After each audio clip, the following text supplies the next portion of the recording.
for little bits there, I kind of got lost in the music and I was just zoned out listening to it. And that's a really good thing. That's exactly what you want from a commercial alternative song.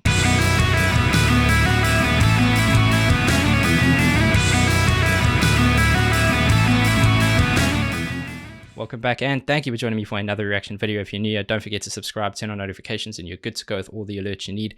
They are doing some construction in the area, so please ignore the background noise. We'll crack on nonetheless. Today we're taking a look at Evanescence. I've only done one other Evanescence reaction before, and that link is in the description. It was to a song called Wasted on You, and I was quite nervous. I didn't know if you guys would like it. Very, very pleasantly surprised to see that there are a number of Evanescence fans among our subscribers, and even happier to know that you wanted more reactions of theirs. This is a new video to a song called The Game Is Over. I think that the song is new as well. I'm not sure, but it is a new video, and I thought it'd be a really good opportunity to follow up from our previous reaction and see how they approach the song. Can't wait. Evanescence, The Game Is Over. Let's see what you got.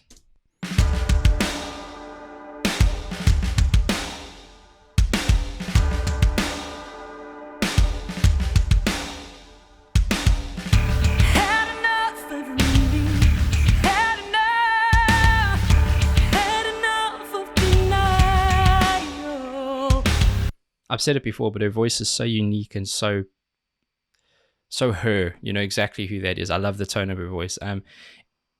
It's interesting. Whenever you hear songs start like this, I always get the impression that they were written kind of as any other song would be, and then it was deconstructed to start like this. So they pulled things out versus starting from just these effects, because there are quite odd things happening. There's a clock strike that's kind of panning left and right, which is really smart, sets a tempo.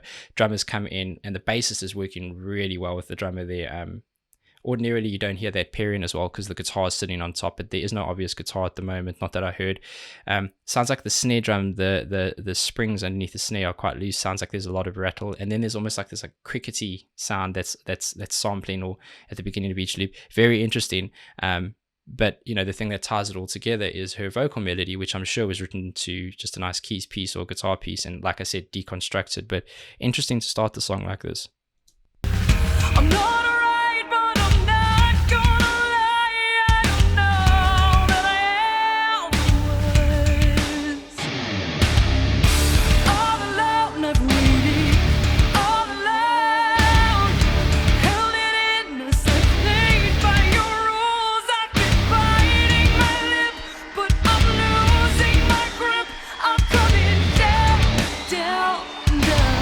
You know, it's really cool. When the guitar came in, it didn't try and overpower anything. So it came in, it followed similar pattern to what the bass is doing. But I appreciate there's this little kind of down up strum before it goes into the notes. It's going to purposefully play. It's like the equivalent of sliding into a note. It adds this little kind of before piece, which is a bit of character. That is a cool place to pause.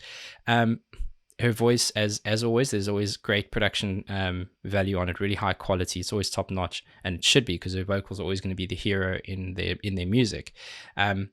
She's got almost the speaking harmony that she's doing. I'll go back one so you can hopefully hear it, but she's got like the speaking harmony that she's doing, where she's doing a bit of speaking, kind of singing. It's more like speaking in tune, but there's a lot of reverb and there's a lot of spatial effects on it, which fill up the vocal area, if you will, really nicely. It's very cool.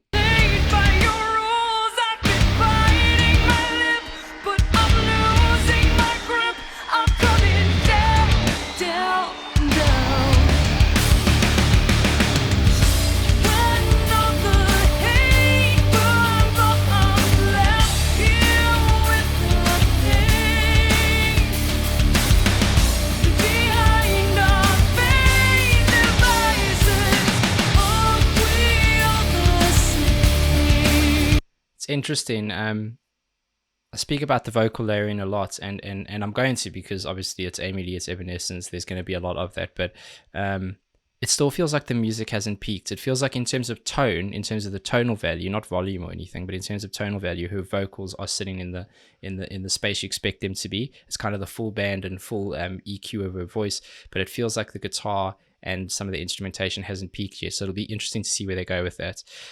They just had these little bits where someone was either singing a word or like a vowel, or just a vowel noise, but they were holding it underneath while you sing on top. It's very it's a very common thing, but when you have a great vocal, then you can really use that weapon really well. It's just smart. it's just years and years and years of writing music. You can see they've gone through all these kind of things, and they have these little tricks that up their sleeve that they can pull out when they need to really enhance a song. And that was one example.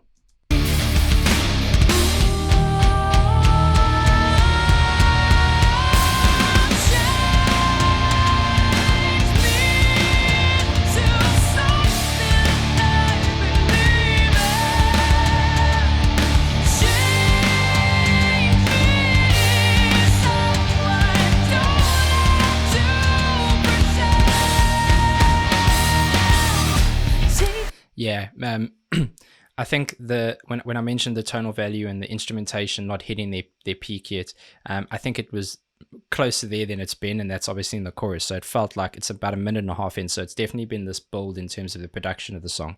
They still are going for this guitar effect that I'm not used to from them, which is more overdriven and it's playing more of a background role than in their previous songs that I know. But it's still very, very cool. I'm very lost in the video. I don't know what's going on. It's cool visually. It's very cool to look at. A lot of cool effects and stuff, but no idea what's going on there.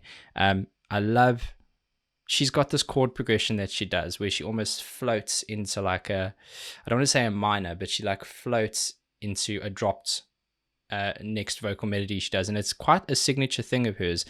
She's not the only one who does it, but she's probably one of the people who do it best.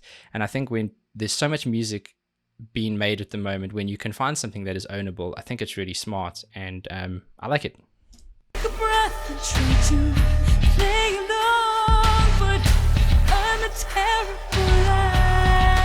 She's got like this cry to her voice as well, which is cool.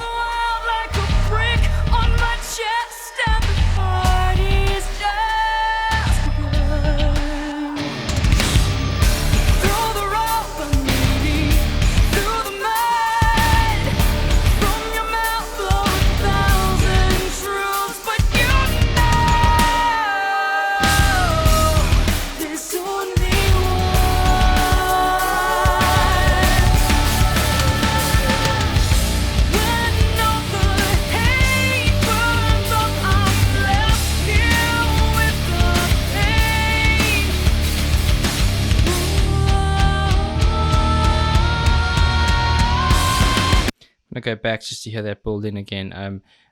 Whenever you hear build-ups or these little transition pieces between verses and choruses, usually the vocals take a back seat. Usually in commercial alternative music, it takes a back seat, because when they come in with the chorus, which is the catchy bit, it's the bit that everyone remembers, they want there to be impact. But her vocal is such a strong instrument that it never takes a back seat. And in no way am I saying it's trying to kind of be the glory. It's purposeful. It's really, really smart in how they use her voice as almost, or at least the harmonies of her voice is almost like another instrument, and then kind of have her vocal phrasing and her words that she's singing as a separate piece. It's very cool.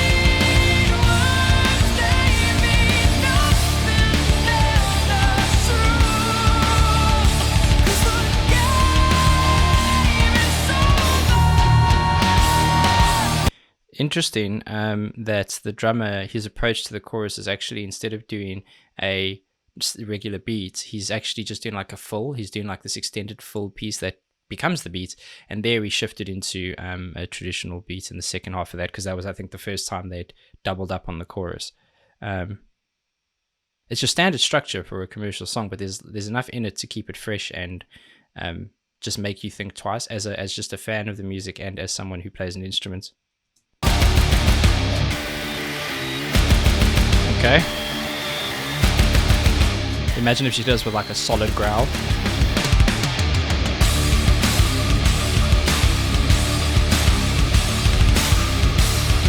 Yeah, that's cool.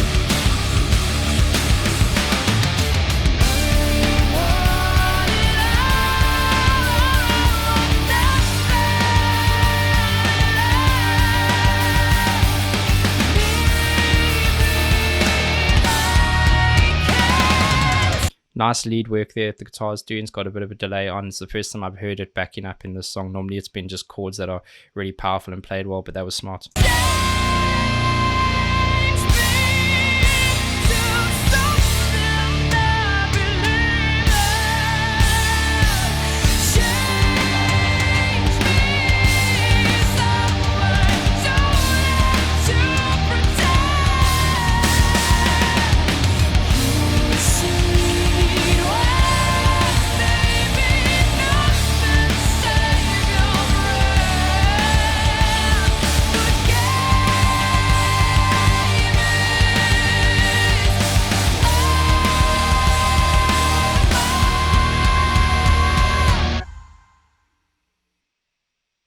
You know what? I like that. It's always good for me. I mean, when I'm doing these, I'm purposefully thinking about the music and I'm thinking about things I'm hearing, and I go, okay, well, at the end of that, I'll pause and this is what I want to say.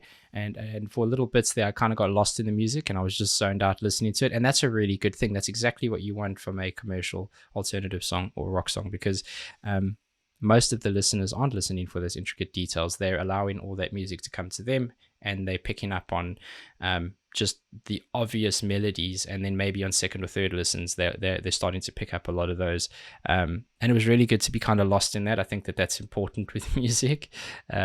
So they got me there. Yeah, I enjoyed the song. It kind of also sounds, the instrumentation sounds more live. I know it's not, it's quite produced, but it does sound more live than what you'd expect in terms of the cymbal ring outs and the springs on the snare and some of the drive on the guitar. A little bit like Wasted on You. I think I mentioned that as well, where it sounds a bit more like it's coming across as if there is a distinct change in like maybe the engineer or the producer and their style. So very interesting to see if that was the case. But I enjoyed that. Can't wait for another one. So if there is another one you want me to take a look at, please get your recommendations to me either in the comments here, or you can hit me up on Twitter. That's much easier. It's just my name, Chase Carnison. And normally I don't miss those because it comes straight to me versus being in and amongst a bunch of different comments. So I appreciate you all again. Thank you so much. Hope you enjoyed that one. Until the next one, please be safe, be nice to each other, and have a damn good day.